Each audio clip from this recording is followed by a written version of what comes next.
Good morning students. सेठ श्री भगवान दास तोदी PG college Laxmangarh की ऑनलाइन क्लासेस में आपका स्वागत है। बीएससी पार्ट सेकेंड ईयर में थर्मोडायनेमिक्स एंड स्टैटिस्टिकल फिजिक्स में आज का अपना टॉपिक है थर्मोडायनेमिक वेरिएबल्स।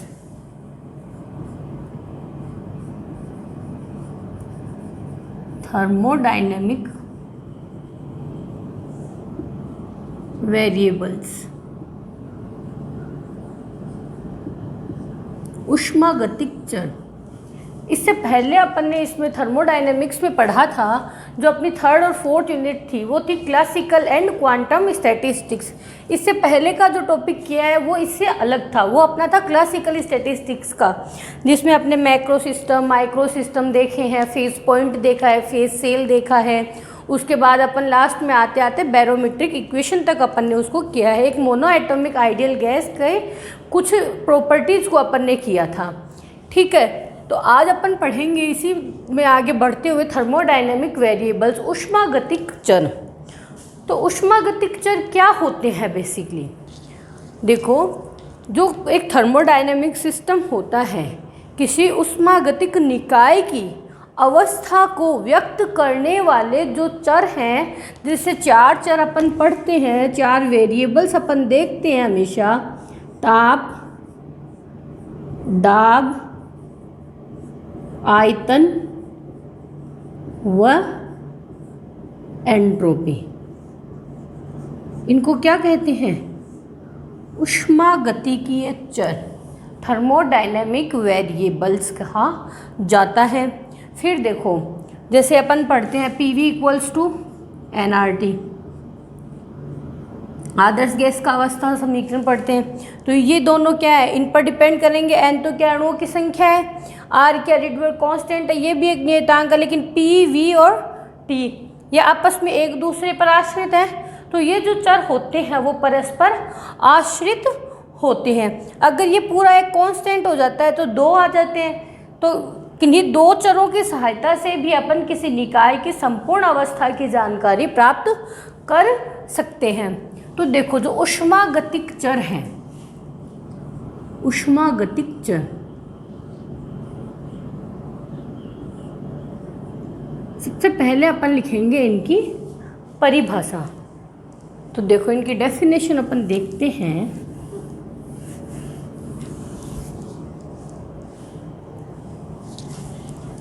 किसी, यहाँ लिखते हो, किसी ऊष्मागतिक निकाय की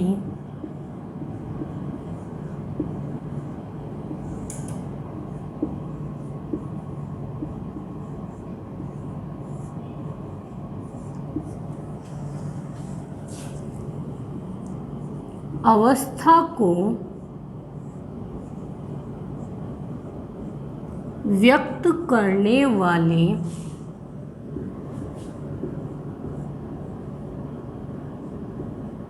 चार आवश्यक चर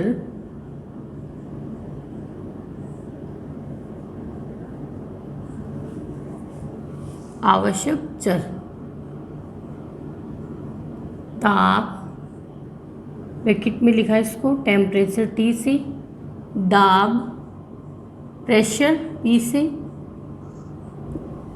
ताप, दाब, आयतन, वॉल्यूम व एंट्रोपी। एंट्रोपी को अपन ने देखो अभी तक जैसे थर्मोडायनेमिक उसमें प्रोबेबिलिटी और एंट्रोपी में रिलेशन लिया था तो एस से लिखा था अपन ने। तो हर जगह थर्मोडायनेमिक्स जब तक चलेगी अपन इसको एस से ही लिखेंगे। एंट्रोपी ENTROPY देख कर इसको ई नहीं करना है अपनी को। निकाय की अवस्था को व्यक्त करने वाले चार आवश्यक चर ताप, दाब, आयतन व एंट्रोपी ऊष्मागतिक चर कहलाते हैं।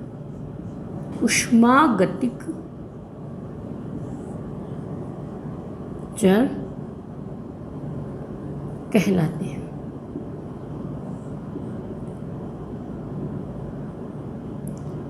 तो देखो ये तो थी थर्मोडायनेमिक वेरिएबल्स की डेफिनेशन।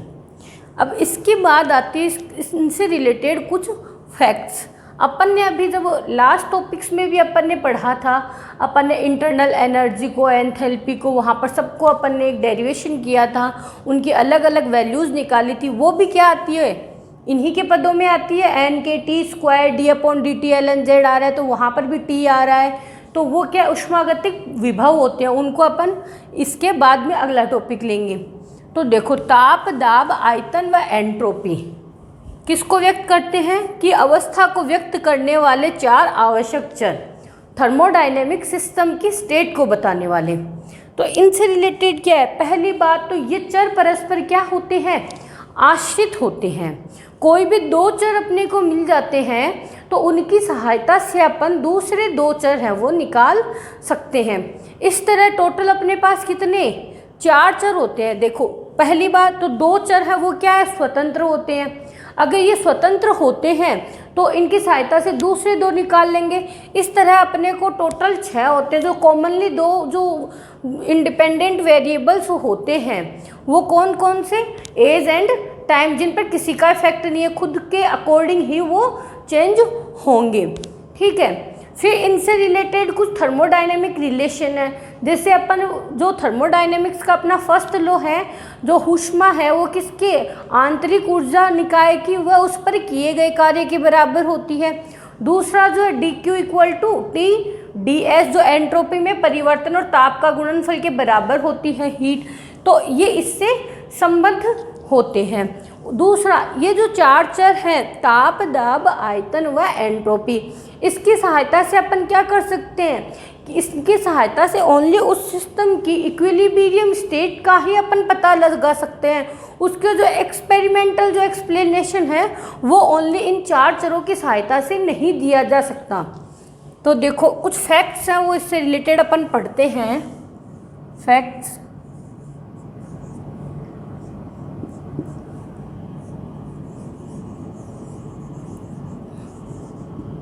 regarding to thermodynamic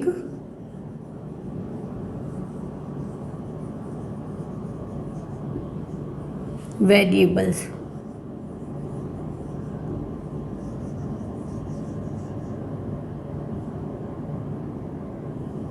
पहला जो इसका फैक्ट है वो ये है, ये चर परस्पर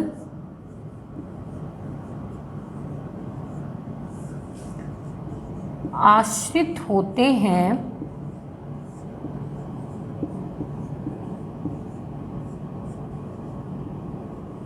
तथा चर है परस्पर आश्रित होते हैं। जैसे PV बराबर RT है, तो जैसे प्रेशर बढ़ रहा है तो उधर से टेम्परेचर भी बढ़ेगा, ये अनुक्रमानुपाती होते हैं। तो ये चर परस्पर आश्रित होते हैं तथा किसी उष्मागतिक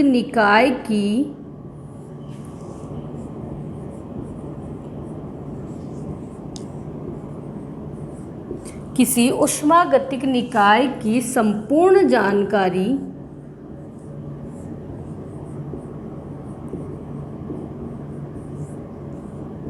किन्हीं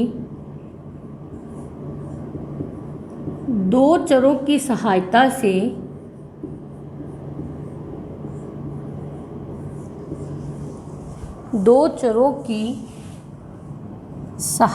से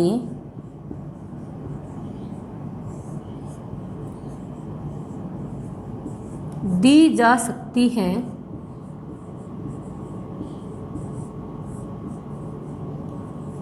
क्योंकि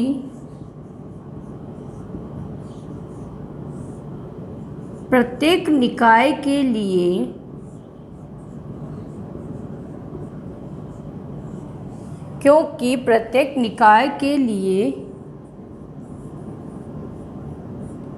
इन चरों की सहायता से, जो दो चर लिए कहा है कि नहीं, दो चरों की सहायता से दी जा सकती है। तो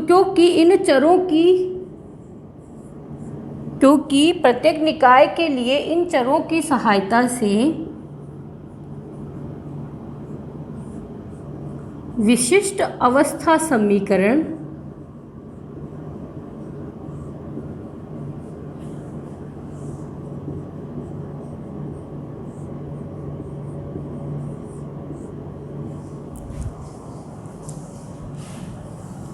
उपलब्ध हो जाते हैं।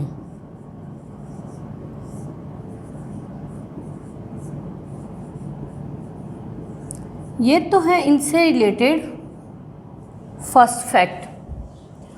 दूसरी बात आती है कि ये जो थर्मोडायनेमिक वेरिएबल्स हैं, इनमें से दो चर हैं वो पूर्णतया स्वतंत्र होते हैं। जो दो स्वतंत्र होते हैं उनकी सहायता से अपन एक इक्वेशन निकालेंगे। उनकी सहायता से क्या अपन दूसरे भी निकाल सकते हैं? भाई दो अपने पास है तो अपन दो को और निकाल सकते हैं। तो जो ऊष्मागतिक चरों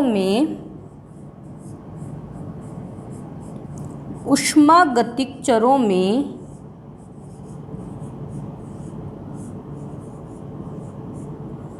दो चर स्वतंत्र होते हैं,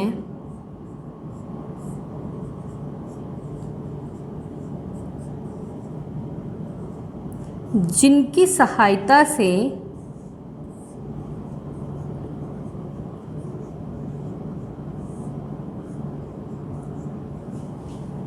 दो अन्य चरों को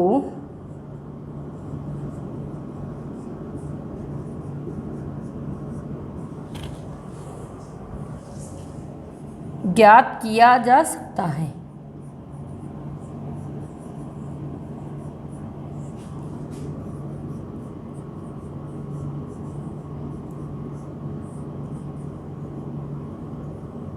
तो देखो इस तरह अपने पास कितने 6 स्वतंत्र चर होते हैं, 6 इंडिपेंडेंट वेरिएबल्स।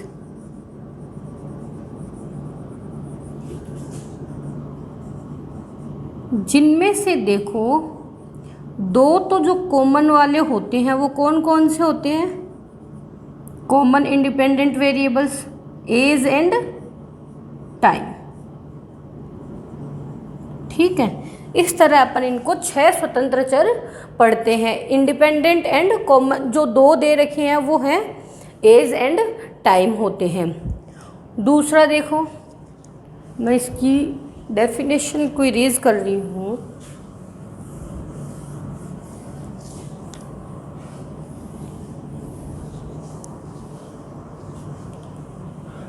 थर्ड जैसे अपन देखते हैं तो इन ऊष्मागतिक चरों से संबंध दो रिलेशन होते हैं। इन ऊष्मागतिक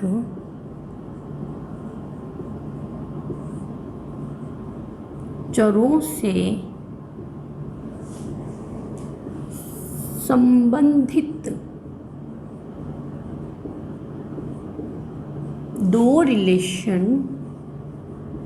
दो संबंध है वो निम्न है। मैंने आपको बताया था पहला dq equals to du plus pdv, या इसी को यही क्या है किया हुआ कार्य। तो ये तो क्या है ऊष्मागतिकी का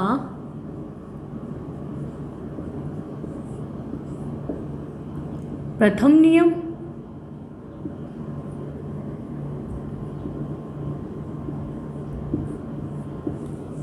और ये दूसरा है dq इक्वल्स टू TdS। ये कौन सा है ऊष्मागतिकी का, ये अपन ने ध्यान में आ रहा होगा, अपन ने इससे पहले वाला जब टॉपिक पढ़े थे अपन ने फर्स्ट जो क्लासिकल स्टैटिस्टिक्स पढ़ा था उसमें अपन ने इसको प्रूव किया था। ये है ऊष्मागतिकी का द्वितीय नियम। अब इसका जो फोर्थ और लास्ट जो फैक्ट है वो ये है कि इन ऊष्मागतिक चरों की सहायता से किसी ऊष्मागतिक निकाय की ओनली जो केवल संतुलित अवस्था का ही बोध होता है, ऊष्मागतिक निकाय की प्रायोगिक वर्णन नहीं किया जा सकता। इन चरों की सहायता से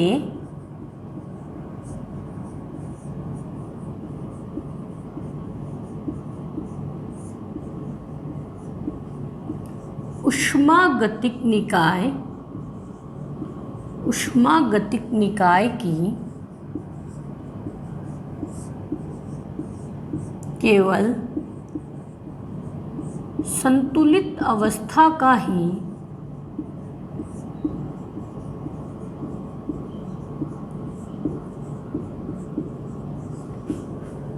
बोध होता है।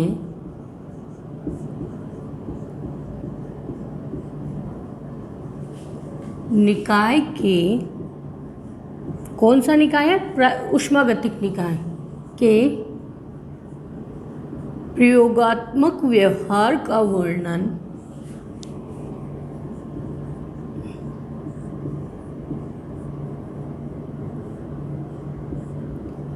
इन चरों की सहायता से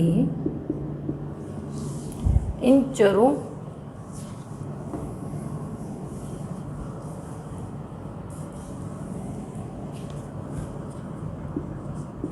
की सहायता से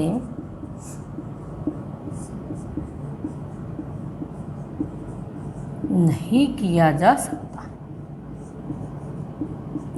देखो, ये है बेसिक आपका जो अपन आगे का पढ़ेंगे उसके लिए बार बार यूज़ आता है। थर्मोडायनेमिक वेरिएबल्स अपन यूज़ करते हैं, कुछ जो अपन इक्वेशन है उनका डेरिवेशन करते हैं तो बार बार कहते हैं थर्मोडायनेमिक वेरिएबल्स। कभी कहते हैं अपन थर्मोडायनेमिक पोटेंशियल या थर्मोडायनेमिक फंक्शन। तो उससे पहले क्या है, अपने को इनके बारे में पता होना चाहिए। तो आप इनका स्क्रीनशॉट ले सकते हैं।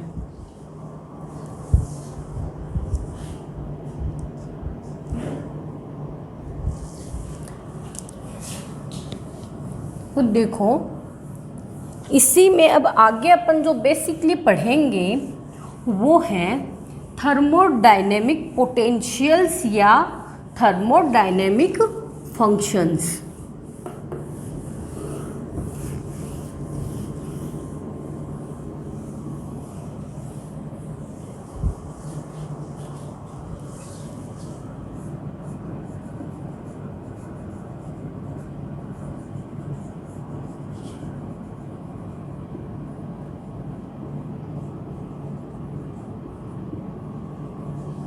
या फंक्शंस। ऊष्मागतिक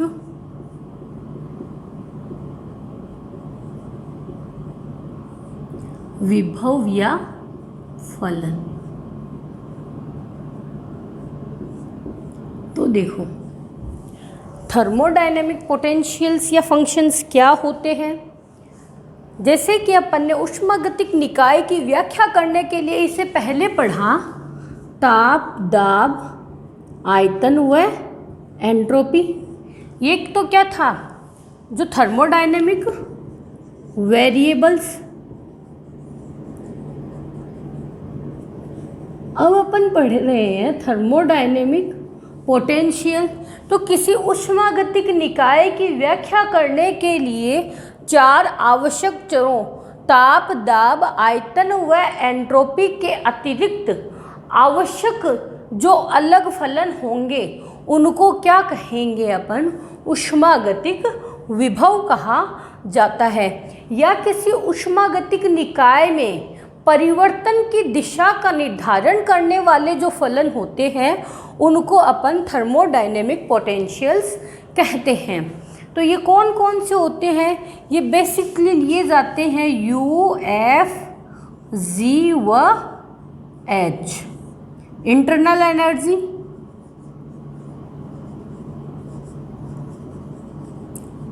ये अपन ने इसका भी डेरिवेशन किया था, इन चारों का किया है अपन ने। ये क्या है? Helmholtz energy.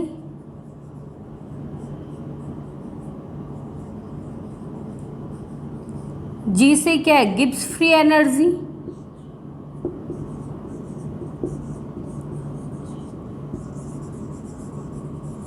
एंड एच है एंथैल्पी के लिए। एंथैल्पी या टोटल एनर्जी फलन भी इसे कहते हैं। ये चारों जो होते हैं वैसे ऊर्जा फलन ही होते, इन चारों को अपन ऊर्जा फलन कहते हैं। ठीक है, तो सबसे पहले अपन लिखते हैं इसकी डेफिनेशन।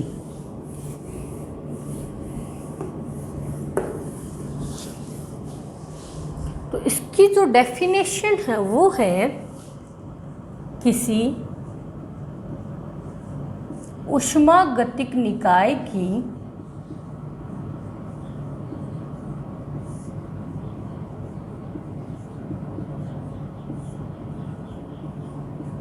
व्याख्या करने के लिए, किसी ऊष्मागतिक निकाय की व्याख्या करने के लिए 4 आवश्यक चरों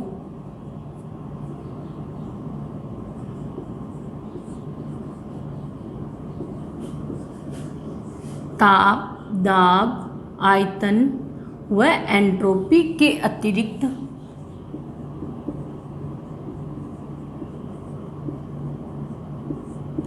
आवश्यक फलनों को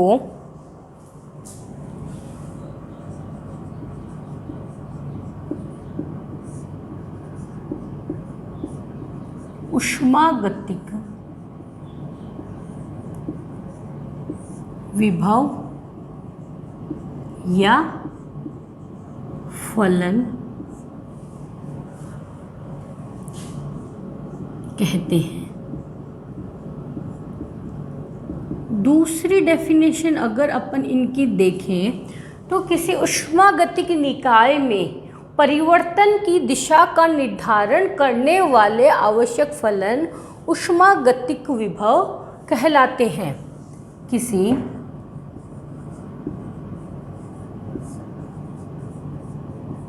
ऊष्मागतिक निकाय में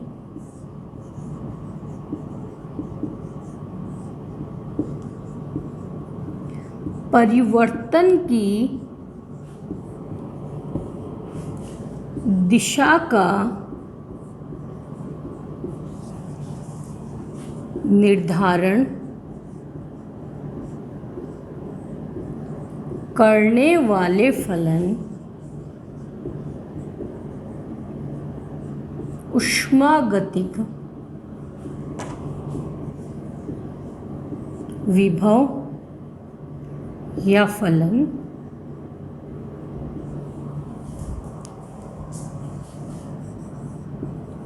कहलाते हैं। अब देखो, जो थर्मोडायनेमिक पोटेंशियल से इनसे रिलेटेड कुछ फैक्ट्स हैं, जैसे फैक्ट्स रिगार्डिंग टू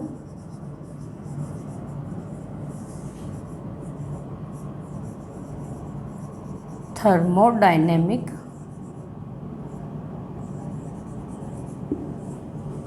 पोटेंशियल्स। देखो, पहला तो यही है, ये फलन ऊष्मागतिक फलन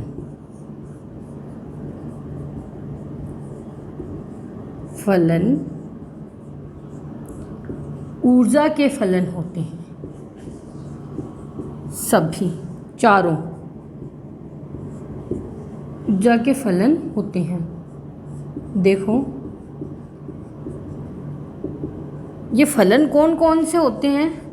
जो थर्मोडायनेमिक पोटेंशियल्स होते हैं, ये कौन कौन से हैं? आंतरिक ऊर्जा, इसको अपन ने लिखा था यूसी। हेल्महोल्ट्ज़ मुक्त ऊर्जा, इसको अपन ने किससे लिखा था? एफ से। फिर गिब्स मुक्त ऊर्जा जी से। फिर आता है फोर्थ है वो एंथैल्पी, इसको लिखते हैं एच से। H equal to U plus P, ये फर्स्ट ये सेकंड, थर्ड और फोर्थ। देखो इंटरनल एनर्जी को लिखे थे अपन किससे, जब इसका डेरिवेशन किया था तो NKT² D/dt ln z से। इसी तरह इसको क्या लिखा था अपन ने, -NKT ln z। फिर एंथैल्पी होती है H = U+PV होती है। जो गिब्स मुक्त ऊर्जा G होती है वो होती है आपकी F+UV - TS। तो ये देखो ये चारों फलन है, ये प्रत्यक्ष रूप से किस पर निर्भर करते हैं, ऊष्मागतिक चरों पर निर्भर करते हैं। तो ये जो थर्ड इनसे रिलेटेड जो फैक्ट है वो ये है कि ऊष्मागतिक विभव जो होते हैं वो प्रत्यक्षतः ऊष्मागतिक चरों ताप, दाब, आयतन व एंट्रोपी पर निर्भर करते हैं। दूसरा, तो इनकी जो गणितीय परिभाषा भी होगी वो क्या होगी, इन्हीं चार ऊष्मागतिक चरों के रूप में दी जाएगी। तो एक जो इनका है, तो देखो मैं यहाँ लिखती हूँ इसको, फोर्थ जो इसका फैक्ट है कि ऊष्मागतिक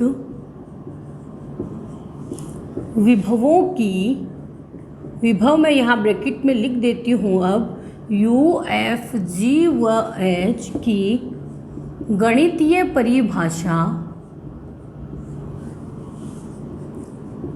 ऊष्मागतिक चरों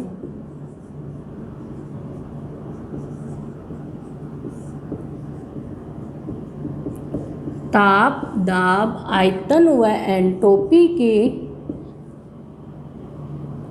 पदों के रूप में